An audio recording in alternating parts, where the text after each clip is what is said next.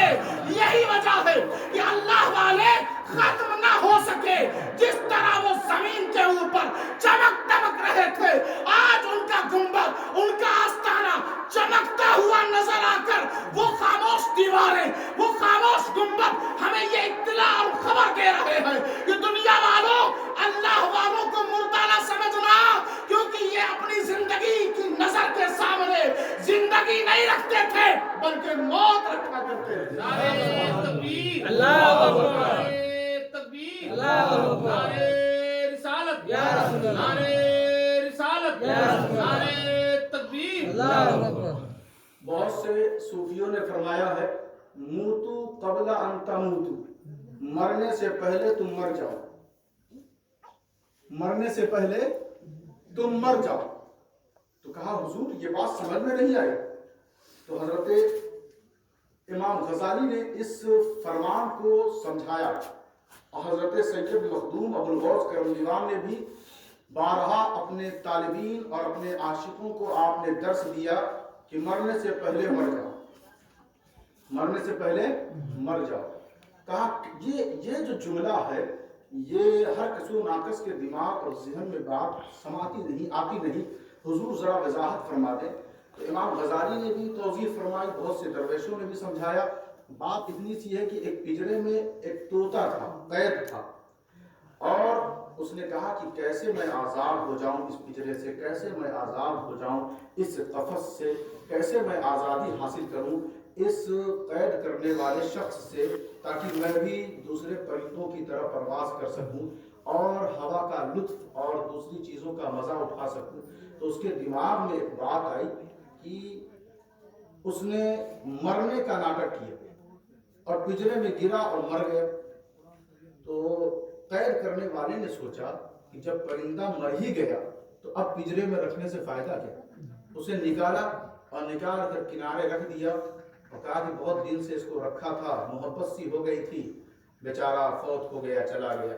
جیسے ہی اسے نکال کر باہر رکھتا ہے وہ, پھر وہ اپنی ایکٹنگ سے فارغ ہوتے ہوئے فوراً پھر ہو جاتا ہے اور دیوار پہ بیٹھ کے کہتا ہے موتو قبل ان تموتو, مرنے سے پہلے مر جاؤ, آزاد ہو جاؤ گے. مرنے سے پہلے مر جاؤ, آزاد ہو جاؤ گے. تو اللہ تبارک و تعالیٰ جو کل نفس ذائقۃ الموت فرما رہا ہے کہ ہر نفس کو موت کا مزہ چکھنا ہے, تو آپ یہ تصور, یہ نظریہ اور یہ فکر اور یہ رنگ ڈھنگ لے کر چلیں کہ میں, اے اللہ تو مجھے ایک متعین وقت اجل کے لیے تو نے مجھے رکھا ہے کہ اس دن میں تمہارے جسم سے روح کو نکالوں گا اور نفس کو موت کا مزہ چکھنا ہے. تم دنیا سے چلے جاؤ گے, فوت ہو جاؤ گے. تو اب اس واقعے سے اور اس حادثے سے ہمیں ایمان والے سیکھ لیتے ہیں اور بے ایمان دنیا میں گرفتار ہو جاتے ہیں. دنیا دار, یہ دنیا دوستوں وفادار نہیں ہے, یہ دنیا کسی کی ہوئی نہیں ہے. اس دنیا کو ترک کر دو گے, دنیا تمہارے پیچھے پیچھے چلے گی, اور اس دنیا سے محبت کرو گے اور اسے وقت صرف جمعہ کو دو گے, تو پھر اس وقت کے اگر بے وفا ہو گئے تو پھر آخر وقت کبھی دیوار کو دیکھ کر رو گے, کبھی بستر کو پکڑ کے رو گے, کبھی گھٹنے کو پکڑ کر سسکیاں بھرو گے, کبھی اپنے بچوں کو دیکھ کر رو گے, کبھی اپنی تجوری کو دیکھ کر رو گے, کبھی اپنے الماری کو دیکھ کر رو گے, کبھی اپنے بکسے کو, کبھی اپنے در و دیوار کو بڑی محنت سے بنایا تھا. مگر یہ ساری چیزیں کہیں گی اس وقت کہ جا, اب ہم تیرا ساتھ نہیں دے سکتے, جا چلا جا, ہم تیرے حامی و مددگار نہیں. جب تو اس کا نہیں ہوا تو ہم تیرے بھی نہیں ہو سکتے. تو یہ جب گھڑی آئے گی تو اس گھڑی سے آنے سے پہلے ہمیں ہوشیار ہونا ضروری ہے. یہی عقل مندوں کی شان ہے. تو اب دیکھیں آپ, غور فرمائیں کہ اللہ تبارک و تعالیٰ فرما رہا ہے الذی خلق الموت والحیات, وہ خالق ایسا ہے کہ جس نے موت کو پیدا کیا. موت ہمیں موت دیتی ہے, لیکن ہمارا خالق وہ ہے کہ موت کو پیدا کر رہا. پتہ یہ چلا, اس ترتیب سے یہ واضح جملہ ہو گیا, یہ عقیدہ نکل کر سامنے آیا کہ اللہ نے پہلے موت کو پیدا کیا, والحیات بعد میں زندگی کو پیدا کیا. تو پیدا تو دونوں ہی مخلوق ہے اس کی, موت بھی اور حیات بھی, لیکن پہلے اس نے کس کو پیدا کیا؟ موت کو, اور اس کے بعد حیات کو. تو اب اللہ سے پوچھو پروردگار تو نے پہلے حیات کو کیوں نہیں پیدا کیا, موت کو کیوں پیدا کیا؟ کہا میں اپنے بندوں سے بڑا پیار کرتا ہوں, میں اپنے بندوں سے بڑی محبت کرتا ہوں. اس بات کو ہم سمجھ نہ سکے بارے الہ, کہا بات اتنی سی ہے کہ میں جس سے محبت کرتا ہوں اور جو مجھ سے محبت کرتا ہے, مجھ تک وہ پہنچے گا کیسے؟ موت کے ذریعے. اس کا مثال, قرب وصال میں اور زیادہ قربت کیسے پیدا ہوگی؟ موت کی وجہ سے. سیڑھیاں مجھ تک جو میری محبت کی سیڑھی ہے وہ ختم کیسے ہوگی؟ موت کی وجہ سے. یہی وجہ ہے کہ انبیاء کرام کو موت آئی تو مسکراتے ہوئے گئے, رسولان اعظام کو موت آئی تو مسکراتے ہوئے گئے, غوث و خواجہ کو موت آئی تو مسکراتے ہوئے گئے. بے ایمانوں کو موت آتی ہے تو گھبرا جاتے ہیں, ایمان والوں کو موت آتی ہے تو مسکرا دیتے ہیں. تو آپ سے گزارش یہی ہے کہ آپ ایمان والے بنیں, حوصلے والے بنیں,